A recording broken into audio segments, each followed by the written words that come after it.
台湾话，人体弱多病，应该安怎讲？安怎写？腹肚做药毒。内容是从教育部台湾闽南语常用词词典引用，释义把肚子当作药厨，比喻人体弱多病，长期服药用力。伊自细汉就带性命，腹肚做药毒，食药啊，会使讲是浪时无浪日。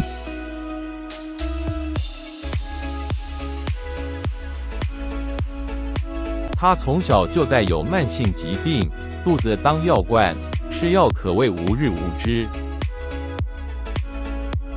请支持我，点击 subscribe， 然后再单击小铃铛，也不要忘了转发给您的朋友圈，谢谢。